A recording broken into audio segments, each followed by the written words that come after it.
Friends, मैं लोतिका आज आपके लिए लेकर आई हूँ एक नया tense, past perfect continuous tense, लेकिन उसका नेगेटिव फॉर्म, क्योंकि पॉजिटिव फॉर्म हम लास्ट वीडियो में देख चुके हैं। तो आज हम बात करेंगे डायरेक्टली नेगेटिव फॉर्म की। जब पास्ट की कोई एक्शन होती आ रही थी, लेकिन किसी पास्ट के ही दूसरे टाइम के सापेक्ष, दूसरे टाइम के कंपैरिजन में, यानी जब एक टाइम के कंपैरिजन में दूसरी एक्शन पूरी नहीं हुई थी, ये बात करने जा रहे हैं। तो हम बात करते हैं पास्ट परफेक्ट कंटिन्यूअस टेंस और उसकी नेगेटिव फॉर्म की। पास्ट है, बैक के टाइम की बात हो रही है।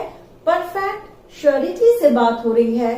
और कंटिन्यूअस पास्ट की भी चीज चल रही थी, जब पास्ट में ही कोई दूसरा वक्त हम बात करते हुए बताएंगे।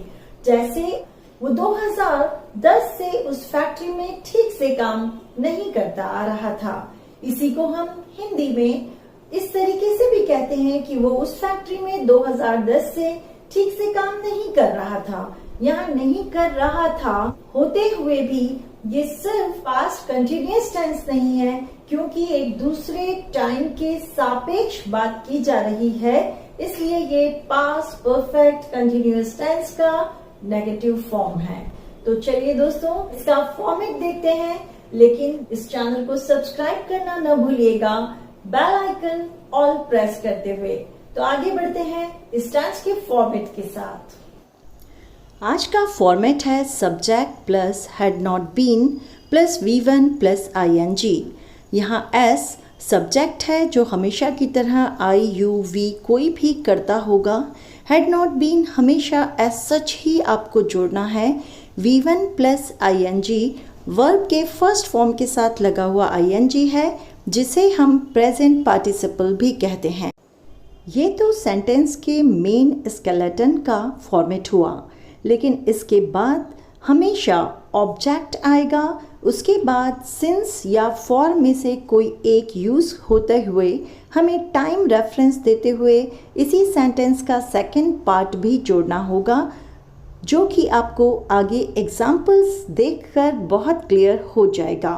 तो अभी के लिए स्केलेटन का फॉर्मेट ही याद करें, subject plus had not been plus V1 plus ING। ये फॉर्मेट देख लेने के बाद आपको अच्छी तरह से दिमाग में बिठा लेना है कि सब्जेक्ट के साथ हैड नॉट बीन आपको बिल्कुल रटा रटाया इसी तरह फिट करना है। अब सब्जेक्ट चाहे जो भी हो, हैड नॉट बीन ऐसे ही आएगा।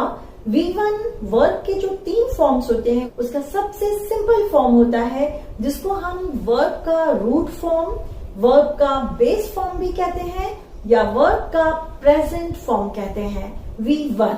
अब ये वर्ब के 3 फॉर्म्स पे दोस्तों, अगर आपको बहुत बेसिक सी आसान सी वर्ब्स के फॉर्म्स का वीडियो चाहिए, तो उसकी लिंक मेरे डिस्क्रिप्शन बॉक्स में है, क्योंकि वो वीडियो मैं आपके लिए पहले ही बनाकर दे चुकी हूँ। तो उस वीडियो को आपको जरूर देखना चाहिए, क्योंकि वर्ब के फॉर्म्स के बिना टेंसेस को यूज करने में आपको थोड़ी सी दिक्कत आएगी, इसलिए आपको वर्ब के फॉर्म्स का वो वीडियो जरूर देखना चाहिए। तो हम बात कर रहे थे आज के फॉर्मेट की, subject plus had not been plus V1 और ING जुड़ेगा। ये तो स्केलेटन हुआ। चूंकि इस वाले टेंस में हमेशा पास्ट के ही एक और दूसरे टाइम के कंपैरिजन में कोई एक एक्शन हुई है या नहीं, उसकी बात की जाती है, इसलिए हम आगे भी सेंटेंस का बचा हुआ पार्ट कंप्लीट करेंगे सिंस या फॉर लगा के, कि जब ऐसा हुआ था तो वो काम हो चुका था, जब तक ये काम हुआ था तब वो नहीं हुआ था। तो इस तरह से जब आप अभी एग्जांपल्स देखेंगे तो आपको बहुत क्लियर हो जाएगा कि वो कौन से सेकेंड हाफ पार्ट की बात मैं कर रही हूँ सेंटेंस बनाते वक्त। लेकिन अभी पहले देखते हैं प्रिकॉशन। आज के टेंस के लिए 2 बातों की प्रिकॉशन रखना बहुत ज़रूरी है।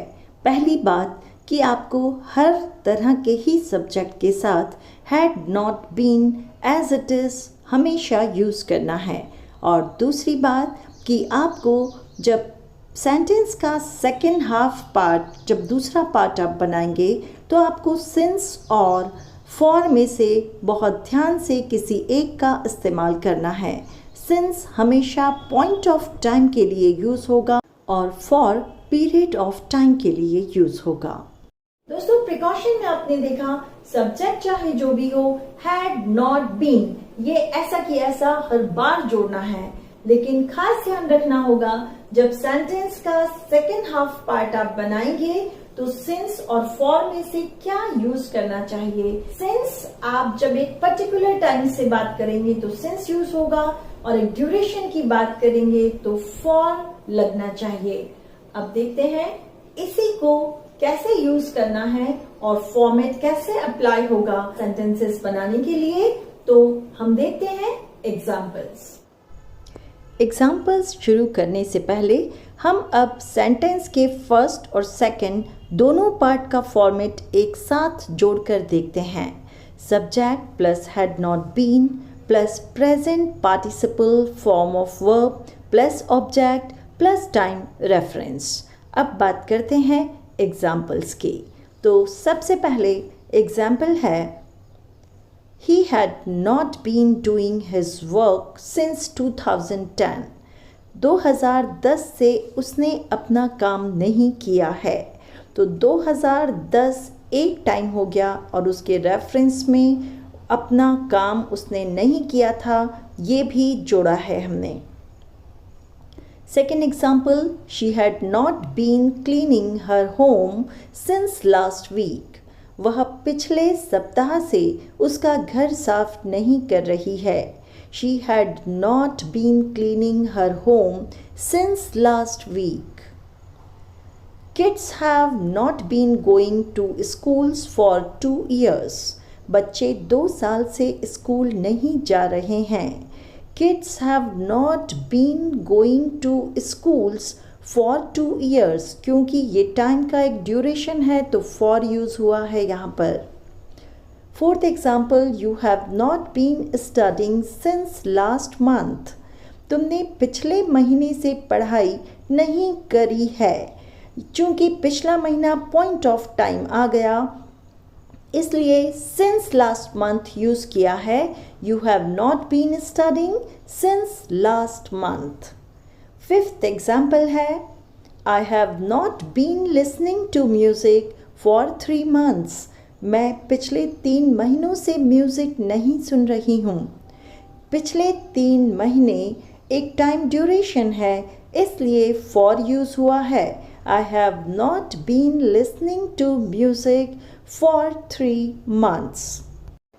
नेक्स्ट एग्जाम्पल है they have not been playing chess for 5 years। वो 5 सालों से शतरंज नहीं खेल रहे हैं। 5 साल टाइम की एक ड्यूरेशन है यहाँ पर जो बताई गई है इसलिए फॉर यूज हुआ।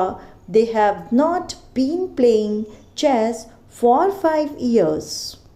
तो अगर आपको लग रहा है कि इतने एग्जाम्पल्स देख के आपकी माहिरी हो गई इस टेंस पे तो आई एम सॉरी, ऐसा नहीं है।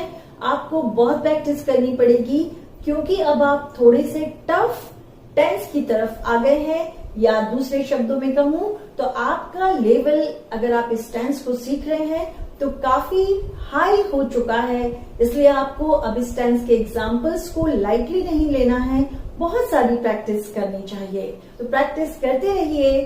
अगले संडे फिर मिलते हैं इंग्लिश के ही एक नए वीडियो के साथ, क्योंकि मैं हर संडे इंग्लिश का वीडियो हमेशा लेकर आती हूँ।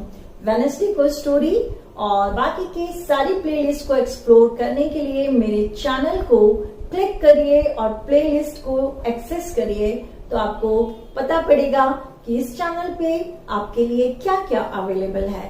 तो दोस्तों ध्यान रखिए अपना, टेक केयर, मिलते हैं अगले संडे, बाय।